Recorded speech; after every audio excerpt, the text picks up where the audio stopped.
Hello again, everybody. Harry Boxer, the technical trader. And it is Tuesday night, the 11th of June. These are the charts for the day at thetechtrader.com. We're going to show about longs and shorts. It was another ugly day on Wall Street, and the trend is currently down, but a lot of our individual stocks were up. So I'll show you some of the strength and some of the weakness. Starting off with Beat, had an exceptional day today, gapping up to 468, running to 530, closing at 499, up $1.78. That was up 55%. Nearly 7 million traded today. That was the biggest volume ever in this stock. And you can see that the long base pattern that's developing here has taken a stock. Well, it isn't all-time highs, is it? This stock at one time back in 08 traded as high as 35.89. Came all the way down into the single digits, low single digits, in the 1.5 range. Built the base, popped out and coiled, popped out of the coil, pulled back for 3 days in a flag, and then today's explosive move could take this from on a momentum basis to the 6.25.5 range, my short-term target. Celldex has been wonderful for us. You can see how the stock broke out of its containment range here with a pop 2 days ago, yesterday up, and today it got all the way up to 1601. I still have a target at 17. It backed off and closed 15.53, only up 15 cents, but I wanted to show you what looks like momentum on it. And we'll see if we can get it up to that or even the top of the channel, which comes in around 18. DMND with earnings had a strong day today. The stock broke out of the base. Yesterday, you can see it was accelerating, and today it exploded for another $1.64, 9.3% on nearly 3 million. Biggest volume since February. And more importantly, now that the stock has come out of its declining tops line and has moved across lateral resistance, we may test the November highs up around 21. That's my next target. Beyond that, secondary target near 25. LEDS, this little low price puppy, been moving much nicer earlier this year in April when it exploded to resistance. Pulled back, formed a wedge, and yesterday popped out. Today followed through. Got up to 209, backed off to 196, only up a nickel. But momentum and volume of 2.2 million and the unbalanced volume running up could mean that we're going to see at least a retest of the 240-44 zone. And then on a longer term basis, you can see the channel that I've drawn in here calls for a move to 3 3/4 to 4. Mankind, I'm showing you this because of the way it's been acting of late, and certainly we're very thrilled with the swing trade that took us from the 4 range all the way up to nearly 8, today reaching 806 actually, doubling from the point of inflection here. You can see how this stock popped, ran up, popped again, formed a little pennant, formed a little flag.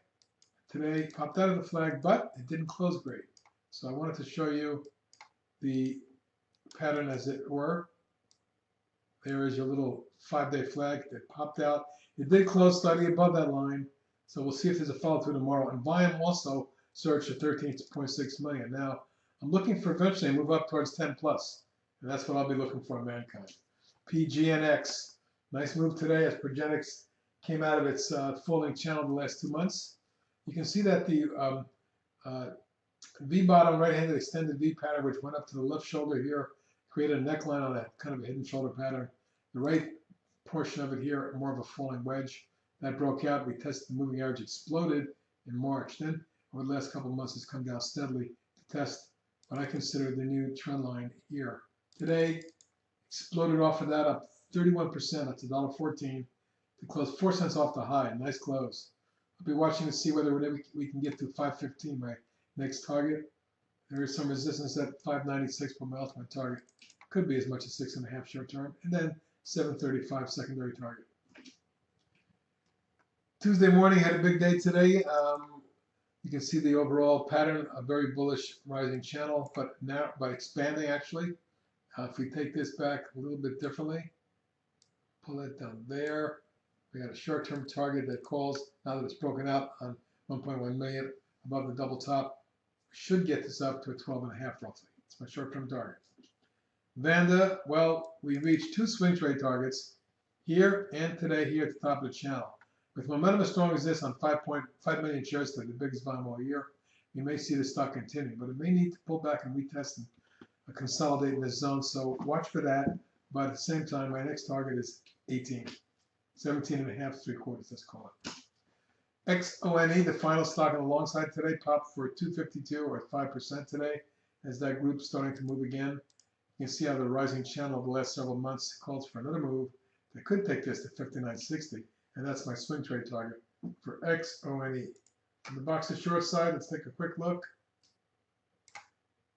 And some of the shorts I want to discuss with you today are, first of all, in alphabetical order, Carnival Corp, still in an ugly downtrend. And you can see how after the rising wedge broke from the 35 range, we got down to our 32. But I'm thinking that this stock is headed for 29 based on the overall pattern and the lousy technicals. CRR, and by the way, that's a swing trade of mine on the short side, as is CRR, which finally rolled over, bounced, and rolled over again. I'm waiting for this to take out the recent spike low here at 65. If that happens, we should see approximately 61.5. MSTR rolling over slowly but surely down another $1.57 today, and you can see how it's the lowest level since about 5 weeks. If it does not hold near 86, we should see this down towards 80. NTI, after the snapback in the last 6 sessions, came down hard today, dropping 5%.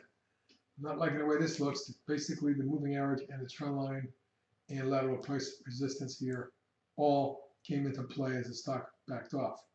Support at 23.50.60. If that's taken out, look for 21.5 and then 19. RBC readable light. This is a nice little head and shoulders, a big breakaway gap to the downside. Over the last 5 weeks is forming a bear wedge. Basically, when you look at this pattern, I'm looking for a move down to test this low here around 56. That's my target, by another 10, 11 points. Once it does, get through the 62 range. RNF continues to look ugly and has since it peaked out and rolled over. We called a short here near the 40 range. I dropped down to my target at 30, snap back, and I'll roll over to new lows. If you watch this one, I don't even know if it's going to hold here. I think we're going to see 24.50. Syngenta, last one for today. You can see the topping pattern, the breakdown of the wedge here. Today it dropped $1.17, but if it breaks this line right there, it also breaks the trend line. We can see this fall precipitously, initially towards the 73.5 range, but we could see it get down towards the mid to high 60s. And that's it for tonight. Good luck tomorrow and be careful out there.